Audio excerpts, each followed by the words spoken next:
Greetings, my fellow freedom lovers and sovereign thinkers. This is LL3's newest podcast. My name is Craig, and I am recording or documenting and presiding within the beautiful swampy mangroves of South Florida.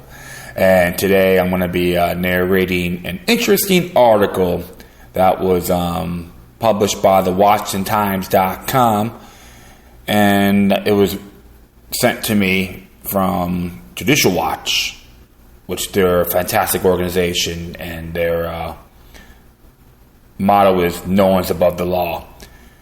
And it's actually an exclusive, okay, even though it was done yesterday on March 13th of this year. It's an exclusive, which is entitled "FBI Blocked in Corruption Probe Involving Senator Reid Lee." I will begin reading. Agents quietly working with Utah prosecutors to make case in DOJ absence.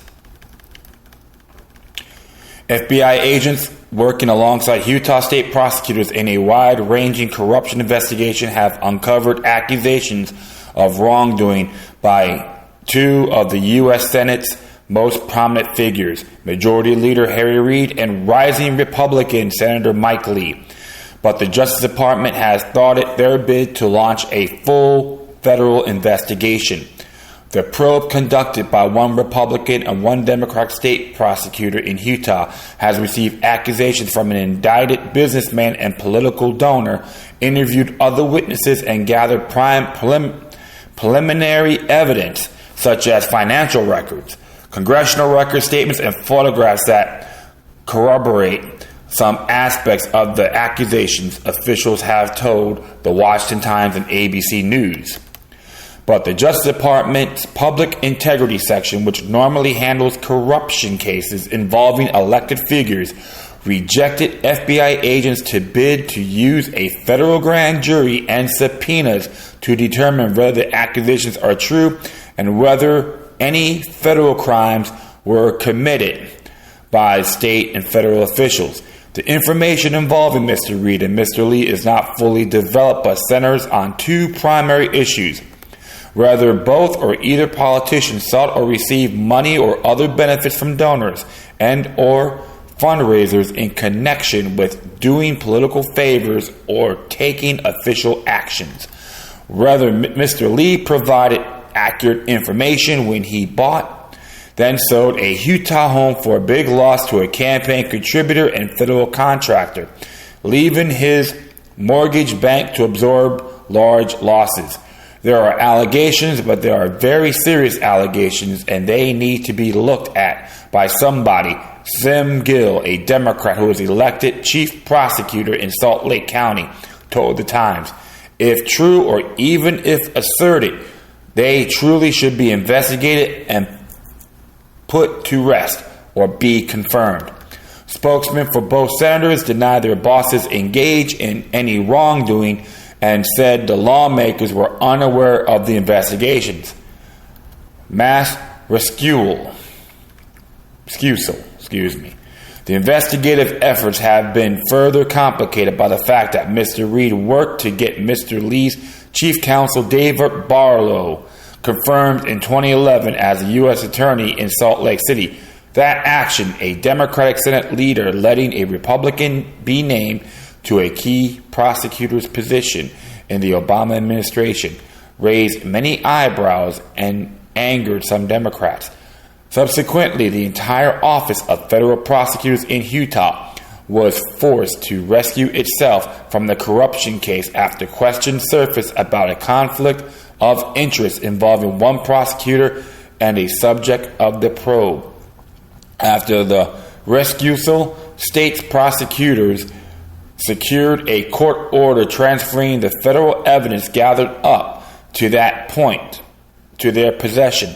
The process has left FBI agents in the unusual position of trying to help two local prosecutors make a case in state court without the ability to use the federal court system to determine whether accusations against two powerful members of Congress are true.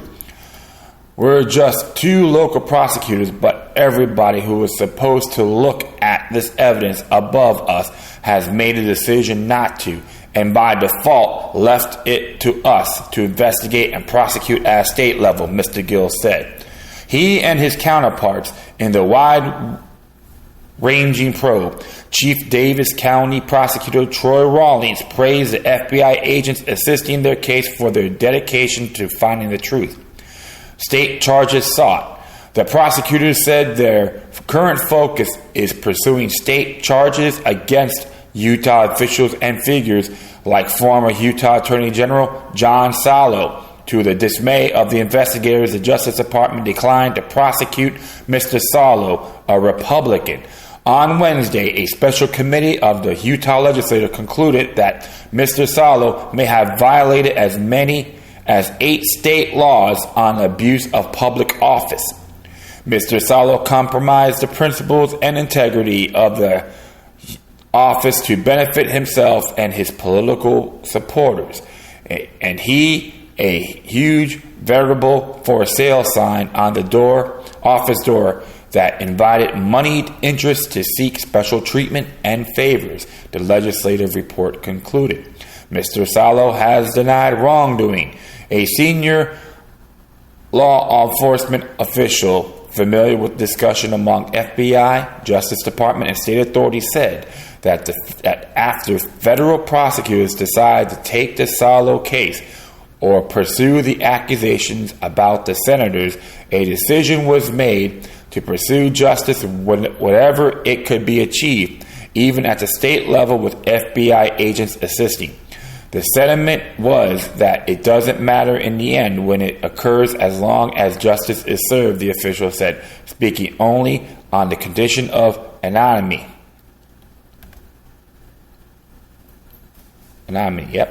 Both state prosecutors said they eventually plan to pursue the accusations involving the senator and other federal officials, at least to determine whether any crimes were committed inside Utah's borders that would warrant state charges.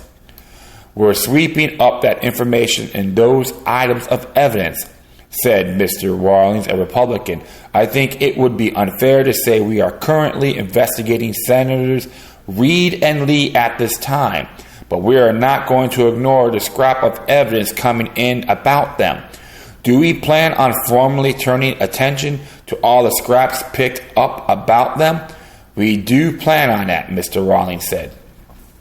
Justice ran away.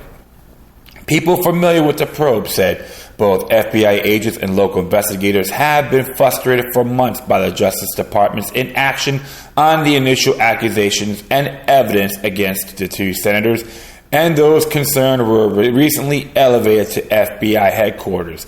The special agents in charge of the Utah office was summoned earlier this month to Washington to meet with the senior FBI officials, and the Bureau's Utah office has been instructed that the FBI agents working the case may only assist in the state probe and cannot pursue federal criminal investigative leads unless justice finally approves a corrupt probe.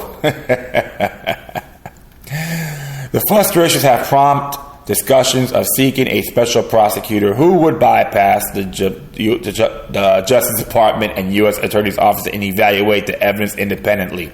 The FBI officials said it was rare but an unprecedented for their agents to assist in a state-only investigation. We let agents provide expertise and assist on grounds investigation for states in the past, especially in complex cases where federal crimes weren't clear.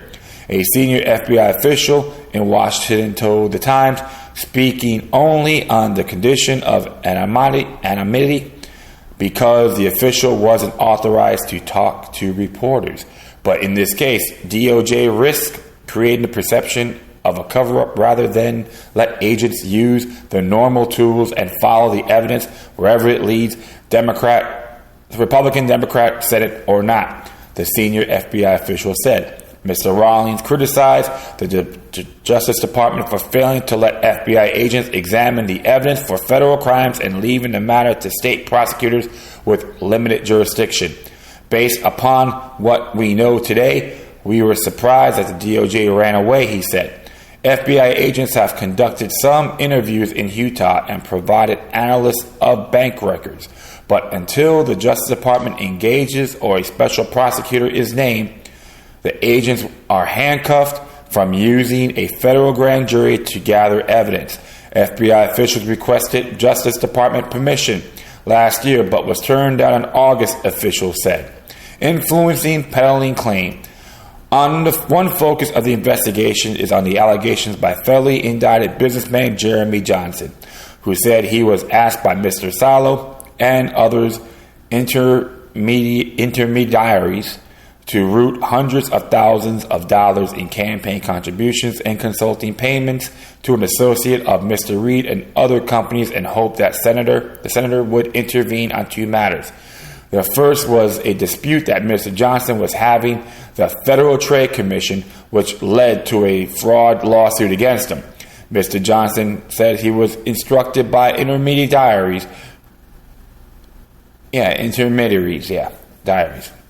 okay, that's fine. Try to learn every word here. To write a $200,000 check to one company and a $50,000 check to a personal friend of Mr. Reid in return for getting the senator to intervene with the FTC, an intervention that did not happen. The second accusation involves the timing of Mr. Reid's changing his opposition to legislation allowing internet poker. Mr. Reid's aides contends his change of heart was consistent with a broader shift underway in his state and of leading industry group American Gaming Association. Mr. Johnson said Mr. Reid announced his new position in 2010 at a fundraiser with online gambling executives in Las Vegas, okay. In a recorded conversation published last year by a Utah newspaper, Mr. Johnson is heard telling Mr. Salo about the Las Vegas event. Mr. Johnson says Mr. Reid told the gathering, "Look, I've polled my constituents and they don't like online poker. Bottom line, it's bad for jobs here in Las Vegas. But I'm going back what you guys are doing here. I'm going to introduce a bill for you." On the recording, Mr. Johnson tells Mr. Salo that after Mr. Reid departed, Mr. Johnson himself pulled aside an online gambling official to ask about his announcement. Mr. Johnson said, "How in the hell did you guys get him to do that?" And he, the online gaming official, says, "Let's just say he got a little something in his retirement fund." And I was like, okay, and that's how it is. Reid changed his position.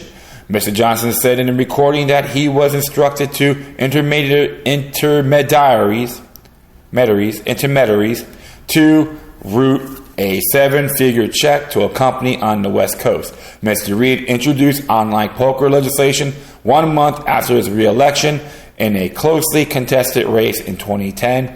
The proposed legislation never went anywhere. Jeffrey Ifra, an online gambling industry attorney, attended the 2010 event with what he guessed were 60 to 70 others. He confirmed to ABC News that Mr. Reid announced his position on internet poker in front of the donors. But he said he did not think the contributions influenced the decision and laughed off Mr. Johnson's suggestion that Mr. Reid was paid to make that change. If someone said that, they must have been joking, Mr. Ifra said. "Let me tell you something about gamblers. They don't give their money to anybody, and I highly doubt they would have given it to Reid. When they have cash to spend, they gamble with it, period." Adam Gentleson, a spokesman for Mr. Reid, confirmed that Mr. Johnson attended the fundraiser. Senator Reid met with a group of supporters just as he met with thousands of people over the course of his re-election campaign and took pictures and shook hands with countless people. The record indicates that Mr. Johnson was present at this large group meeting, but Senator Reid does not recall him as anything other than a face in the crowd, Mr. Gentleson said. The event was a fundraiser, but Mr. Reid himself did not make a personal appeal for money. Fundraising is a necessary reality of politics, and Senator Reid has always conducted his fundraising activities with full transparency and in full compliance with the law, he added. When Mr. Johnson's accusations were first made public last year, Mr. Reid called him a